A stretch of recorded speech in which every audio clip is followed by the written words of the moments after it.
संचालन करने वाली बहुत ही बढ़िया संचालन कर रहे हैं बबली जी, और हमारी तमाम नेता जो यहाँ बैठी हैं सबका नाम लेना शुरू कर देंगे, और जो हमारे दूसरे संगठनों के नेता हैं उनके लिए वो काफ़ी समय चला जाएगा उसमें। लेकिन आज मुझे बहुत खुशी हो रही है कि बहुत बड़ी संख्या में हम इसी हॉल में कई सभाओं में आए हैं, लेकिन आज शायद जितने लोग इस हॉल में इकट्ठा हैं इतने पहले नहीं हुए थे, तो बहुत खुशी हो रही है।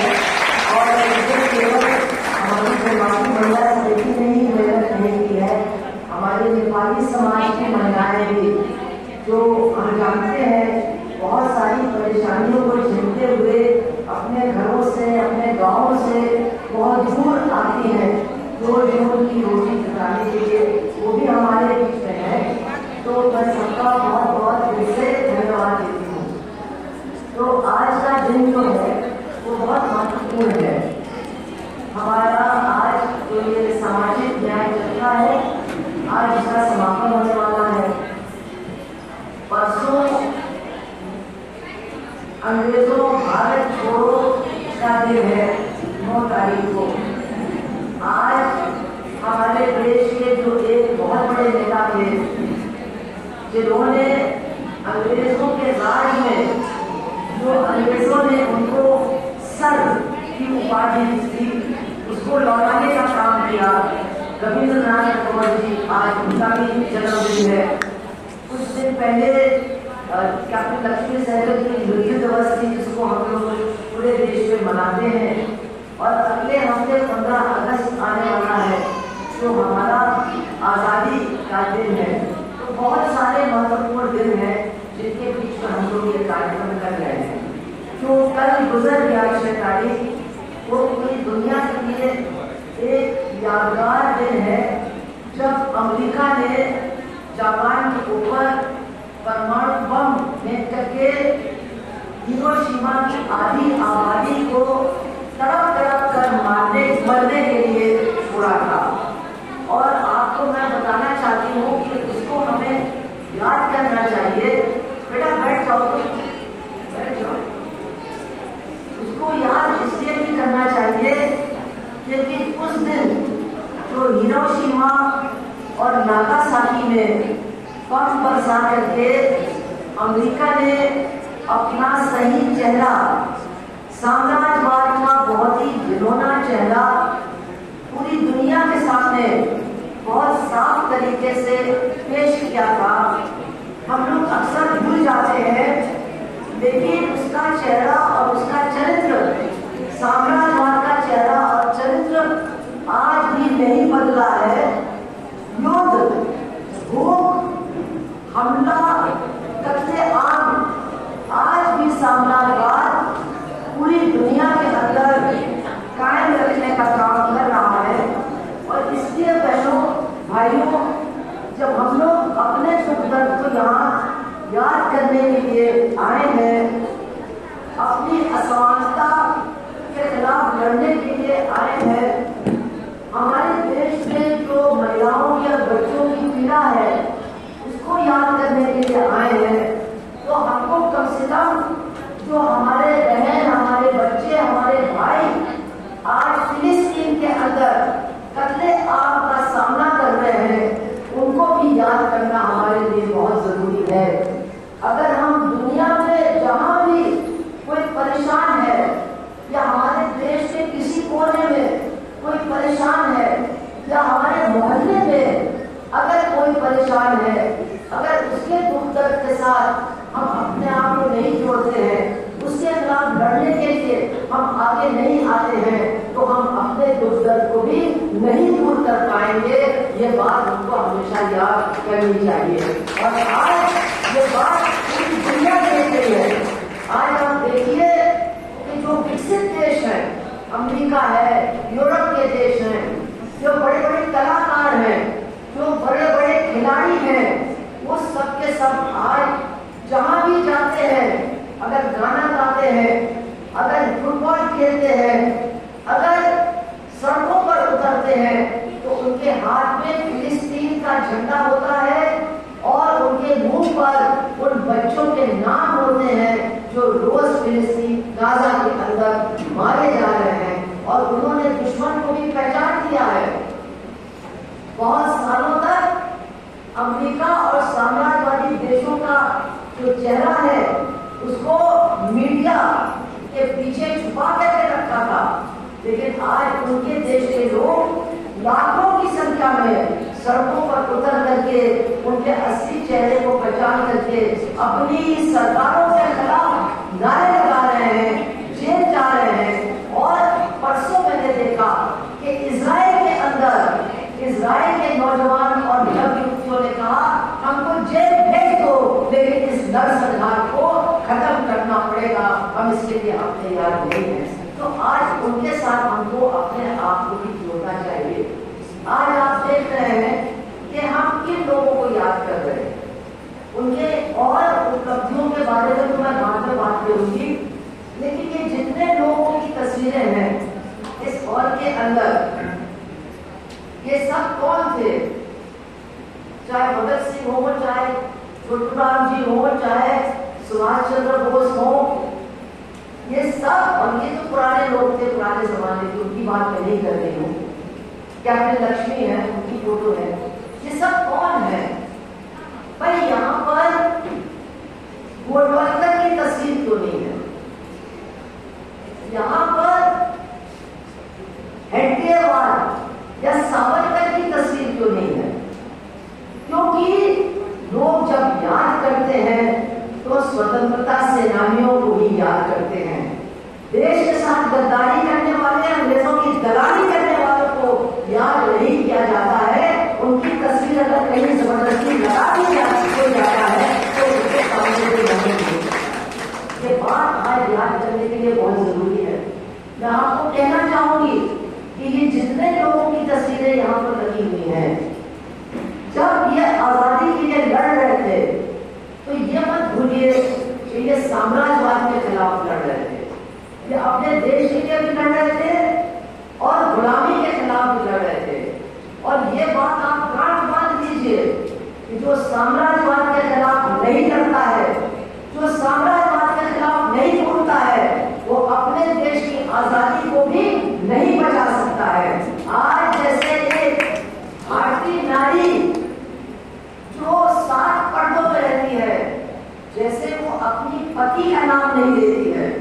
मालूम है ना आपको, हम लोग जाते हैं, हाँ नाम बता दो तो कहिए अरे तुम बता दो ना, अरे तुम बता दो ना, अरे उनके पापा का नाम बता दो ना।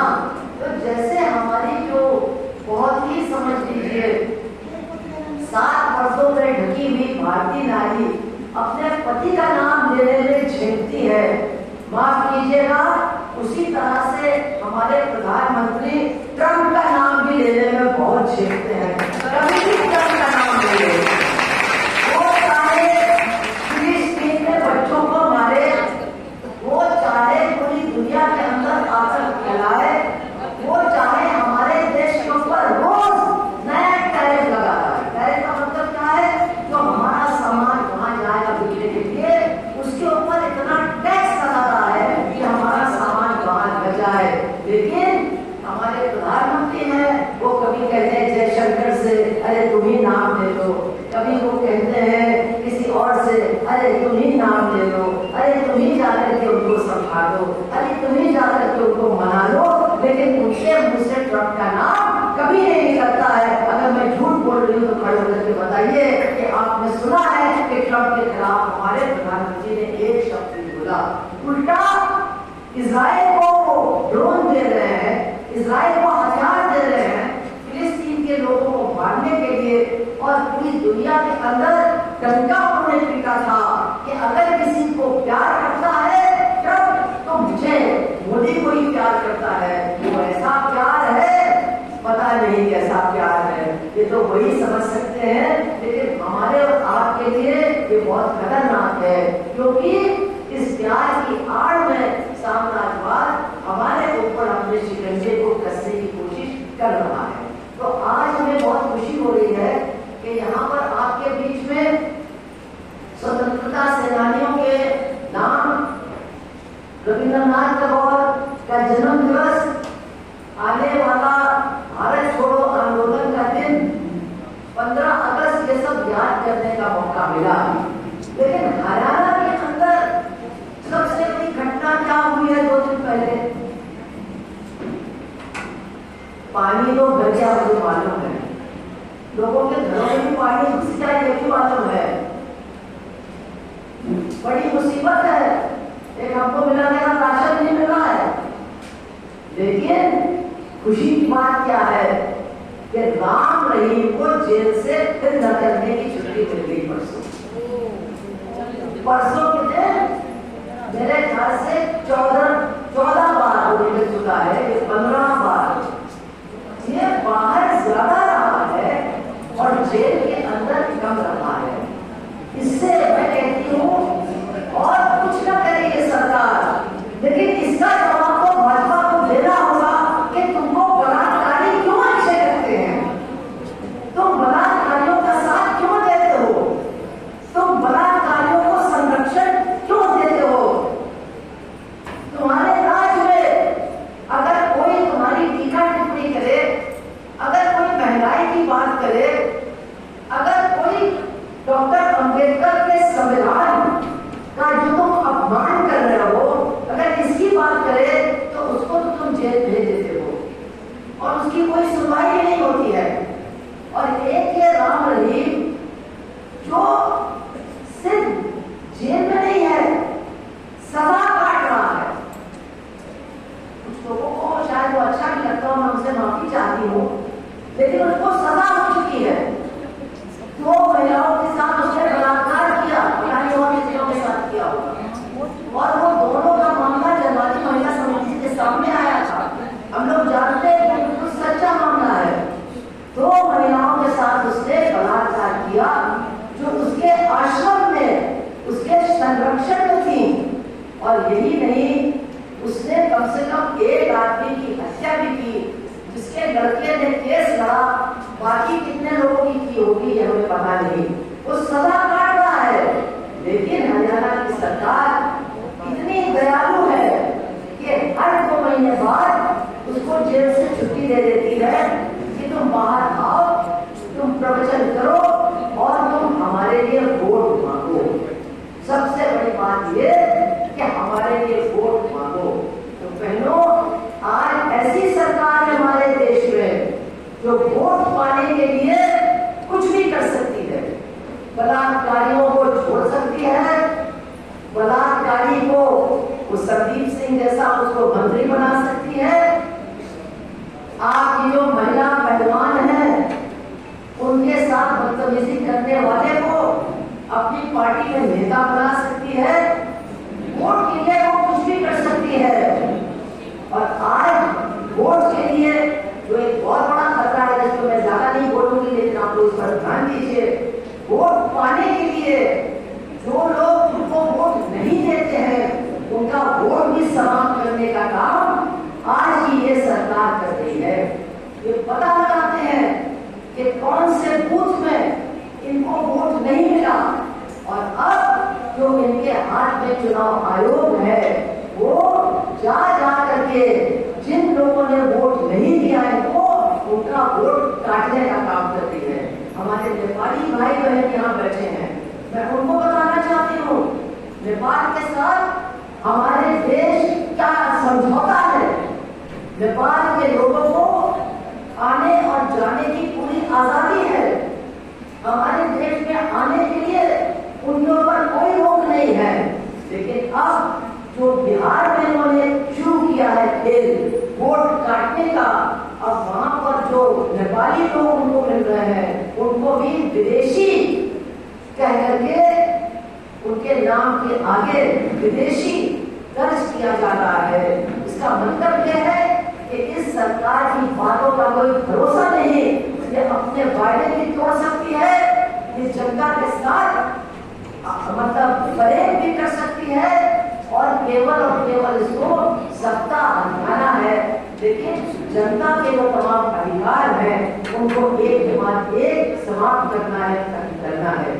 इसलिए आज ये जो हम लोग जत्था निकाल रहे हैं इसका बहुत महत्व है।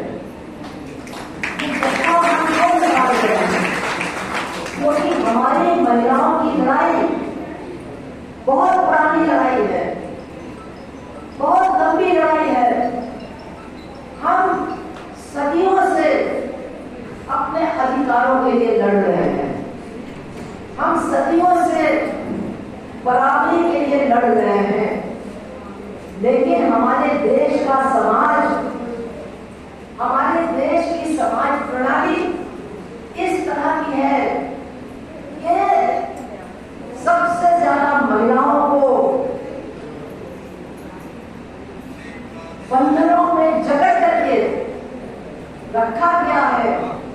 और ये हमारी लंबी लड़ाई, जिसके बारे में हमने सोचा था कि संविधान आने के बाद, संविधान प्राप्त होने के बाद ये हमारी लड़ाई समाप्त हो जाएगी, लेकिन आज हमको बहुत सोचना पड़ रहा है कि उल्टा ही हो रहा है। जो कुछ हमको संविधान से मिला, आज वो भी हमसे छीना जा रहा है। इसलिए सबसे पहले तो मैं थोड़ा सा पीछे जाकर के हमारे देश के अंदर ये समानता और समाज सुधार की लड़ाई कब से लड़ी जा रही है, इसके बारे में मैं थोड़ा आपको बताना चाहूंगी, ताकि आपको भी समझ में आए कि ये कितनी कठिन लड़ाई है, कितनी जटिल लड़ाई है। लेकिन बिना इसको लड़े हम लोग अपने ही देश में सर ऊंचा करके नहीं जी सकते हैं। ये बात हमको अच्छी तरह से समझ लेनी चाहिए। मैं आपको बताऊं, और कुछ बातें मेरी आपको बुरी लग सकती हैं, लेकिन मैं चाहूंगी कि उनके बारे में आप सोचें। हमारे देश में कुछ ऐसी प्रणालियां